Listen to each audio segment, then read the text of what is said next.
Hello and welcome to another Gadsby's England Euro 2016 webcast special.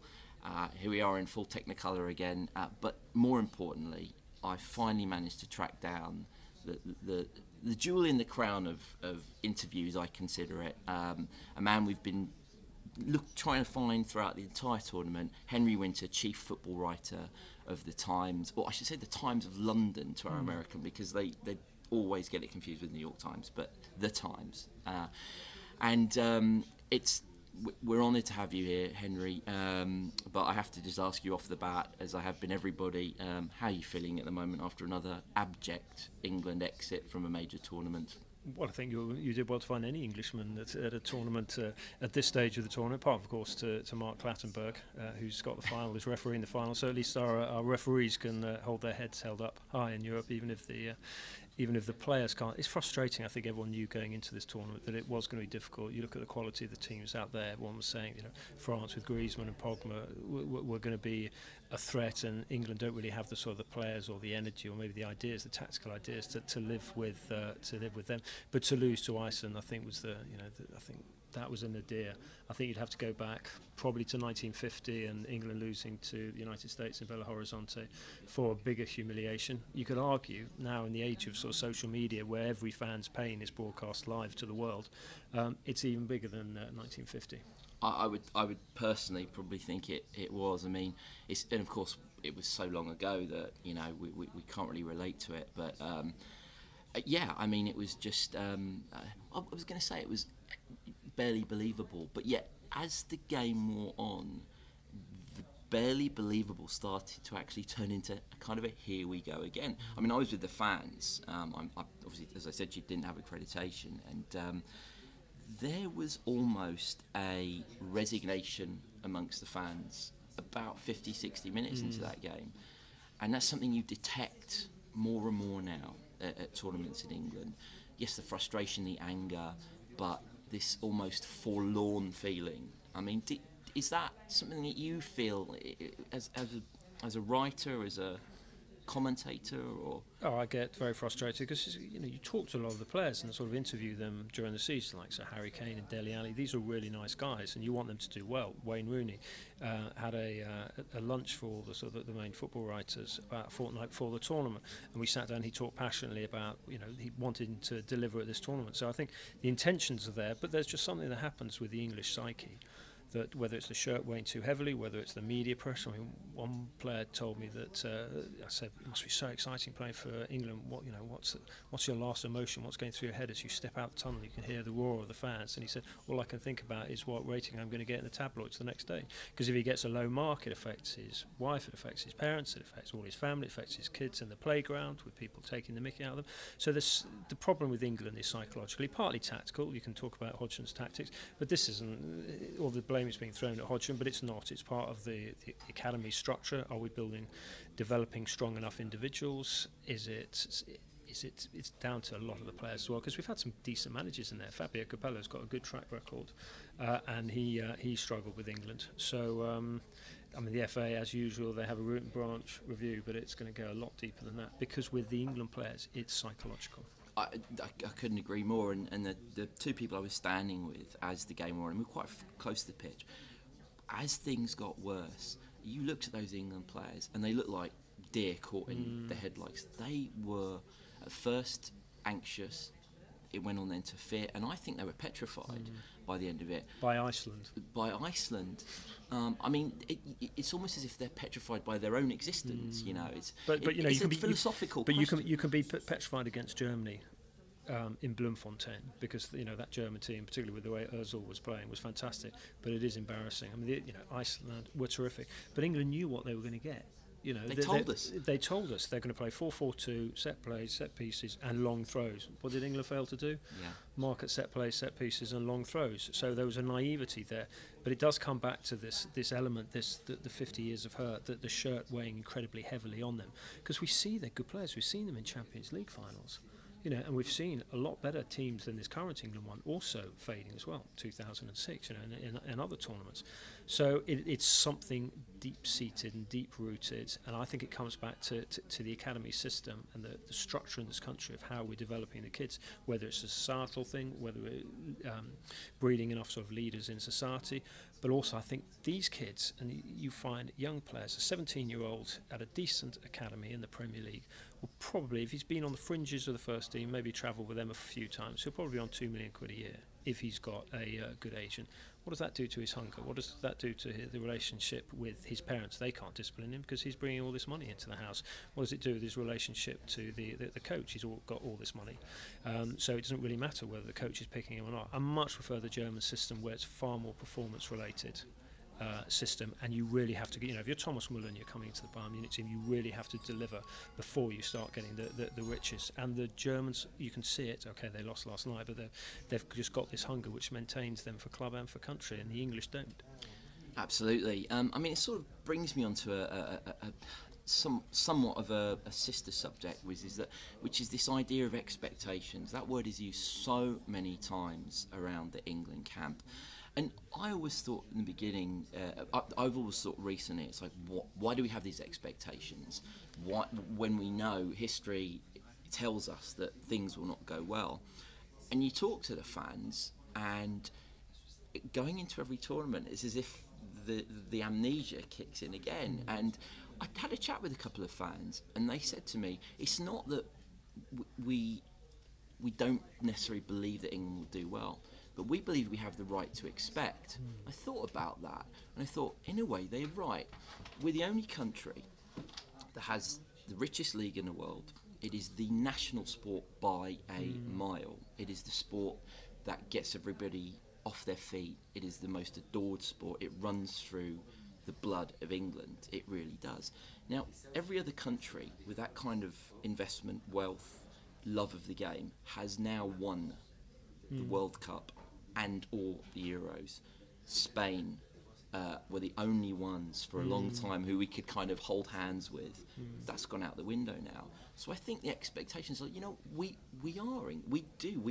even going back to we invented the game, arguably, but should we have that? Based on that, can we expect? It's interesting talking to fans going into tournaments. I think they're far more realistic than people give them credit for. I don't think they all go there saying, "Oh, well, see you in Paris. Let's get tickets for the final."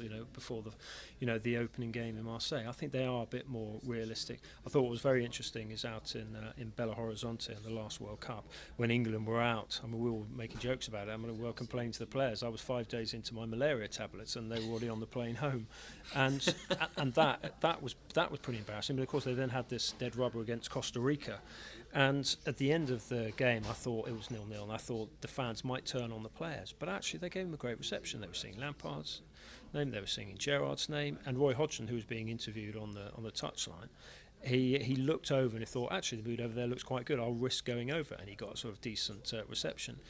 I think it changed this time. It was quite you were there, it was quite aggressive and booze, quite rightly, in Nice, because the players had underperformed. They had froze. Are there high expectations? You have to remember that a lot of the fans who travel with England, you can tell from the flags, they don't necessarily support the big clubs, so they're not actually going to European fixtures. So this is their one opportunity to go abroad and enjoy the crack, explore the place. Okay, a few of them want to fight and be obnoxious. We saw that in Marseille, and then they ran into the Russian ultras. But this is a great trip for them.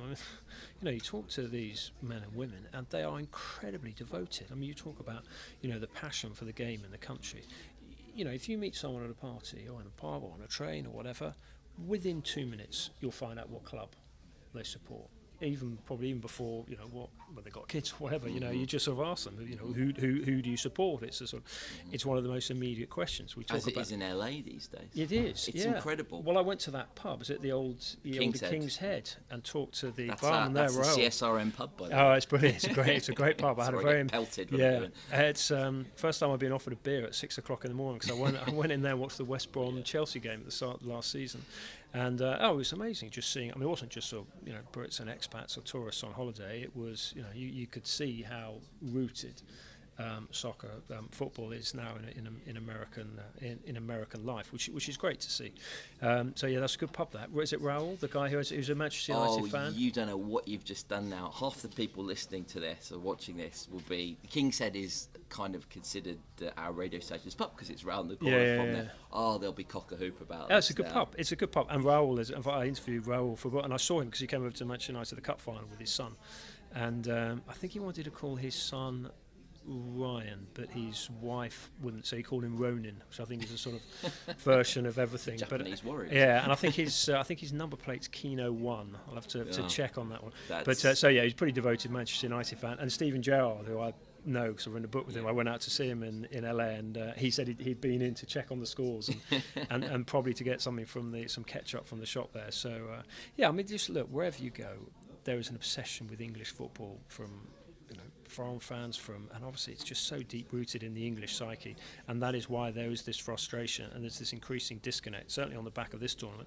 and the likes of Rooney and Joe Hart will get booed for their clubs at the start of the season by opposing fans, but there is this increasing disconnect between the supporters and the players, because they just see them as living in their gated communities, loads of nice cars, the wags and everything, and cut off from reality, which is sad actually, because most of them are pretty decent, down-to-earth people. They are. But the problem is that the club set up and the England set up where they just get nursemaided. And I was trying to get some of them to actually go to see some of the First World War battlefields, 100th anniversary of the Somme. And I thought it'd be good for them to actually realise, in a way, without getting too carried away, what true sacrifice is for kids of their age, 19, 20, 21, who died and whose bodies have never been found, in the fields of the Somme. And obviously Royals went over, and it was a very emotional occasion on the 1st of July when they did have the anniversary of the Somme. England could easily have gone there. It was put to the players, and one or two wanted to go, but the sports scientists said they shouldn't go, and so they stayed at home. And it was like 2003 when we were out in Durban, and Nelson Mandela invited the whole squad over to Pretoria to meet him, and the 8 of the players, including Scholes and Southgate, declined that opportunity because they said they wanted to focus on a totally meaningless friendly against Trinidad and Tobago the next day, or the day after. I mean, it was just ridiculous. And then we had it in 2010, the Algeria game in Cape Town, when we said to Capello after the game, he said, your team has played appallingly. The least they can do is just go and get them out the hotel, just get them to go and clear their heads, go and get them to do something proper, like go into a township or go and get on a ferry and go over to Robben Island, because we'd all been the day before. It's not difficult to do. When we went over there, the Italian players had been there, the Dutch wags were going around when we were there, and you can go and see Nelson Mandela's stuff. And I just think it's really important for them as individuals, to make them all-rounded individuals, and also if you go to a country, you want to go and explore it and embrace the culture rather than just sort of hide. I mean, England had to be prized out of the hotel to go on a safari in South Africa in 2010. 2 of them went out of the hotel on the day after the Algeria game in Cape Town. One of them went shopping, and John Terry, to his great credit, went to a township on his own and did some coaching work. But otherwise, these kids are just staying there in these lovely hotels. They're not experiencing the world, and when they then have to take responsibility on the pitch, they can't do it because they don't get a chance. Then they don't have to take responsibility for their lives. If there's something wrong in their lives, the FA or the club will send someone over to mend their washing machine or whatever. So it's ridiculous. It's like Hollywood stars. It is, yeah. But Hollywood stars don't necessarily have to go and sort of perform on a football pitch under tight. Maybe if a Hollywood star would be under pressure, if you just had to do a one-take wonder, which is what these players have to do under pressure. And you talk to the players who've been, like the Icelandic players, studying for degrees.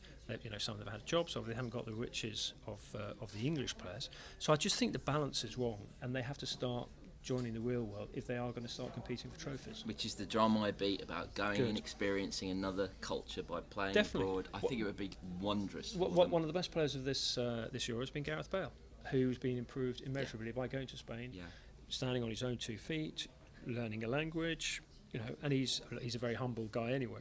But he's a superstar who absolutely puts a shift in for the team. Absolutely, and I remember the last 2 England squads that did something, which is Euro 96 and Italy 90.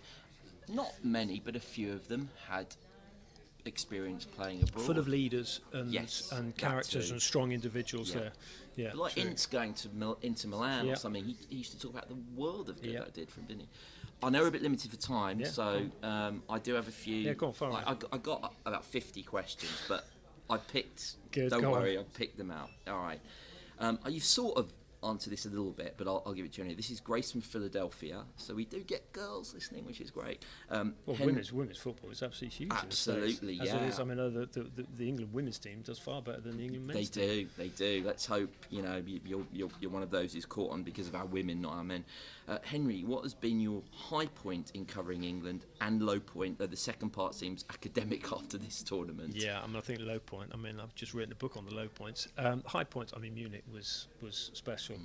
5-1, even Heskey scored. That was a bit special. I'd probably say Euro '96. I thought England were terrific there. Probably the Dutch game, when Sheringham scored twice and Shearer scored twice. I would say that was a fabulous moment, and the England fans particularly enjoyed it because when Kluivert scored down the other end, it knocked Scotland out.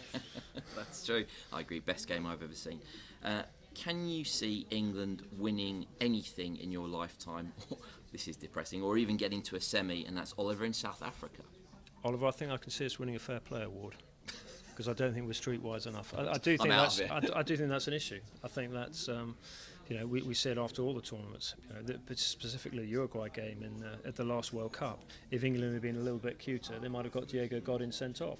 Now that's another debate. Do we want our players to cross the lines in terms of what sporting conduct or not? But we've had it done to us a few times. Will England win anything?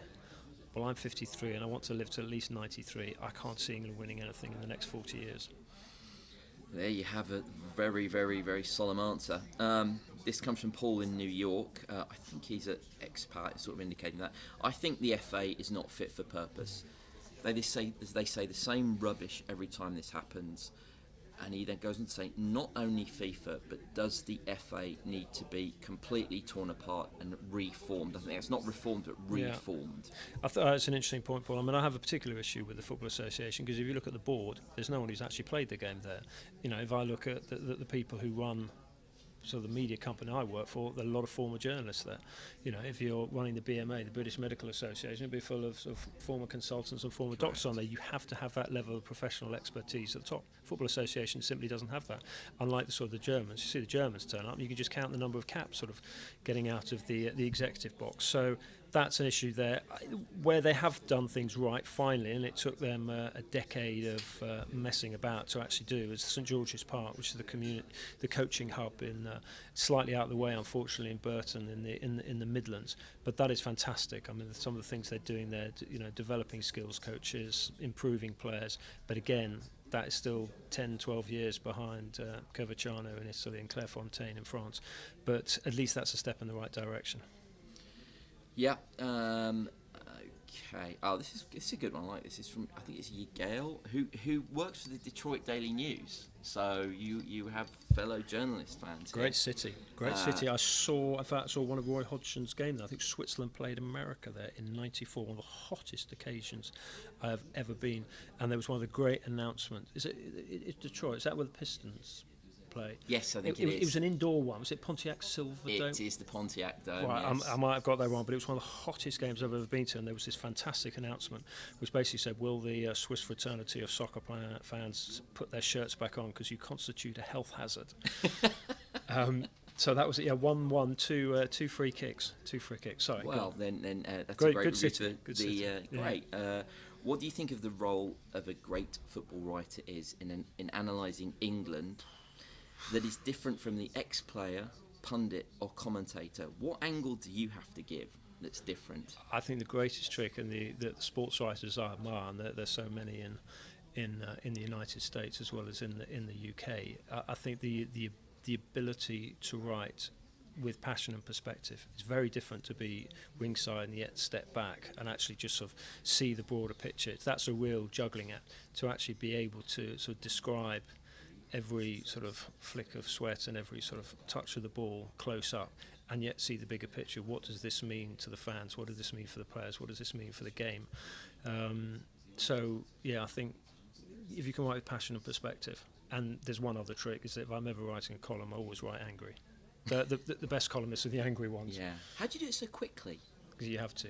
because the deadlines, newspaper deadlines. But you're right. So they scream lucidly. Well, so I'm allowed to use the same word twice. it takes me about 3 days to write a page of dialogue. You can't if you're a minute late. Yeah, the printers are that's screaming. the skill. That's the discipline. What's as the they threat? say. Henry, when it just seems to get worse and worse with England, how do you cover the team without just having to write the same old thing in different words? What disaster is different from another, and how do you write that? And that's Tim in London. Hi, Tim. Well, I think all disasters come in different forms. With England, they seem to find new ways of sort of embarrassing the shirt. I think you try to write with an element of, the frustration of a supporter, because that's what I am. I mean, I had this argument with Hodgson, as a few of us did before the tournament. I said, there's no one in that press box who doesn't want England to do well. I mean, there's some people who, the moment England go out the tournament, a lot of journalists are sent home because their officers say, well, there's no point covering it. I mean, I'll stay on and go and watch teams who can control the ball and take penalties for the rest of the tournament. But no, there's a huge desire for England to do well. I mean, we get pretty fed up going around the world and just seeing the Germans last night, basically laughing, the English is still here. So we sort of pointed the way to the airport when we left in Marseille. So you want them to do well. It is a frustration. I don't cover any sport. If I wasn't covering England and football, I don't know what I'd be doing. There you go. To be honest, a bit worrying. It's the hope that kills you. Yeah. Right, I'm going to go through just a couple more because I know you're going. This is a nice one. Bill from an expat in San Diego. Henry, your writing is glorious. I've read everything you've written on England since the Telegraph, but there are so many good football writers and commentators in England. If you had to define your own voice, what would it be that sets you apart? Difficult. I don't know. I mean, the one point, you're right, there's so many good football writers now. I mean, everyone says the newspaper industry is declining and circulation has certainly taken a hit. But the whole point is that I don't see myself as a newspaper journalist. I do stuff on social media, websites, televisions, podcasts, radio. You're sort of multi. My answer phone says yes, basically. You sort of do for a lot. I mean, who do I like? I mean, Danny Taylor at The Guardian's excellent. Mark Ogden at The Independent's fantastic. Sam Wallace, who replaced him at The Telegraph's outstanding. Paul Hayward, who does a range of sports at The Telegraph's also good. Matt Dickinson, Ollie Kay at The Times. I mean, there was just such an array of good football writing talent. And I would actually say, on the whole, pretty conscientious individuals as journalists. I mean, they don't just batter. We've had a couple of very stupid tabloid headlines since the tournament, absolutely skewing the players on just stupid things. You can have a go at them for not being two-footed or not developing their finishing skills. Raheem Sterling, for an obvious example. But some of the things they're being battered for doesn't help England. I don't think it necessarily helps our profession. But I would say the majority of them are pretty sort of conscientious. And obviously Martin Samuel at the Daily Mail is excellent too. Yeah, fantastic. Right there. All right, 2 more? Yeah, go on. Okay, all right. This is a bit of a cheeky one. This is from David in Swansea, and there's a clue. Yeah. What can England learn from Wales, apart from being able to pull the open-top bus that will be going through Cardiff? Yeah, about now. Change the national anthem. I mean, Agreed. When the Welsh sing, wow. Fantastic. I mean, it is just brilliant. I think first, they can sing, they've got good voices, but also it's far more stirring. I mean, you saw the French last night, the way they came out in the first half. Okay, they ran out of steam after 5-10 minutes, but on the back of the Marseillaise. We do need to change. We do. I mean, I'm patriotic, but I do think it's not a particularly inspiring national anthem, ours. What can we learn from the Welsh? Do you know what? I just like Coleman's relaxed. He's allowed the families to come in the knockout stages, but he worked them hard. They didn't have a day off during the group stages, so he really worked them hard. He picked one plan, 3 at the back, and he drilled them. He did that right. I don't think England had a plan A, let alone a plan B. And he just took the fear out of it, and I was pleased for him. And he dealt very movingly with the sort of Gary Speed legacy and memory, and he didn't hide from that. He just said, "Listen, we're playing for Gary, obviously playing for ourselves as well." But he made the point. He said, it's what Chris Coleman said. He said, "I think about Gary Speed every day, whether Wales are playing football or not, because he was a good friend." So.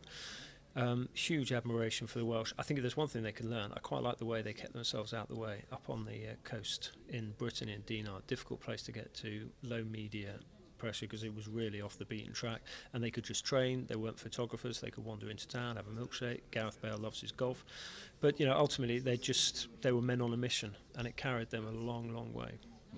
Everything just seemed to go right. All right, one more, and this is believe it with a good American point of view, because that's where we're based. Do you follow soccer in the US? How do you think the US team will do at the next World Cup?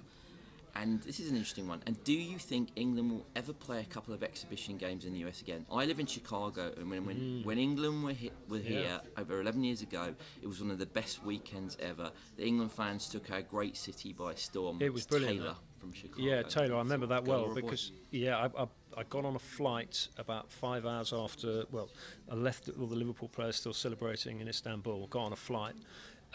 Changed in London, got out to Chicago, and went straight up. Is it the John Hancock building? Yeah, with went up there, the exoskeleton, which was fantastic. Yeah. I think it was swaying. I don't know whether I still had jet lag, but it was swaying at the top, and all the England players were there. And there were one or two of them who won't be named, who were Chelsea players. So you can probably work it out. Who were absolutely livid that Liverpool had won after what happened to them in the Champions League. So look, that was brilliant. And then obviously had the I think Keane Richardson played and scored 2-1, wasn't it? He did. Yeah. And then the game in New York as well, which was good. Absolutely. I mean, it's just such a it's a lucrative market for the English. You can see it with the players going out. See it with Gerrard and Lampard. And what a great opportunity for them. And I hope as the quality of MLS improves, I think the age range of English players coming out will go down and down. And it would be great if you had one or two current internationals who go out there and do it. I mean, flight's so easy now. You can do it. So that'd be great. But what a country. What a country. What a place prospects to live in the next World Cup. US prospects are good. I mean, saw in the last World Cup. You've got. You had a great goalkeeper in the last World Cup. I mean, it was just he was brilliant. But you should do. I mean, I've had friends who've gone out and coached them. They just say the quality of players. And something very interesting that Stephen Gerrard said when I went out to see him. He said the kids at Galaxy, they've got more hunger than the English kids. He said they really want to work hard. They want to deliver. It's not about the money. Obviously, they know the riches will come. They might go to Europe when they're 22, 23. But he said they want to learn. They listen. When they finish training, they go back and they train some more. And I think that's something that the English players could learn from. So, with a hunger like that, you'll definitely carry on doing well. Well, I hope that answers your question. I've got one statement which you'll enjoy, which is if you ever get sick of covering England at the time, he said, why don't you come, this is from somebody in Montreal, please come and cover ice hockey out here because we could do with your writing. I would love to. Wow, what a sport that is. Henry, thank you so much. My pleasure. It's been such a privilege. Who's winning on Sunday? Portugal versus France. I've gone for France because Griezmann is on a roll. I just think there's something. I mean, France as a country needs this at the moment for many reasons. Portugal have got Ronaldo. Ronaldo would love it to actually sort of achieve something like that. An international trophy, which Messi hasn't, because he often judges himself against Messi. But I just think Griezmann. You just looked at the defence the other day. That the French, Titi and obviously Lloris defended well. Sissoko I thought was fantastic, covering back on the right. Pogba at some point showed signs against Germany, but he will click and show. That he is worth all this money that he's being linked to with a move to Manchester United. So I just can see the French doing it. But I've seen Ronaldo punish England. Absolutely. I just hope it's France. Worthy final, or should there be other finalists? I don't think it's been a great tournament. I think there've been 3 or 4 really good games. Italy, Germany. Germany, France last night was an absolutely fantastic game. I was at the Ronaldo game against Hungary. That was a good proper game. But on the whole, it's not been a great a great tournament. Not really been any great players apart from Griezmann and Bale, really. Maybe 1 or 2 of the Italian defenders, Bonucci and people like that. But it's still France. Best thing about this tournament has been the quality of video webcasts on Gadsby's England, with this man being the absolute icing on the cake. Henry Winter, chief football writer for the Times.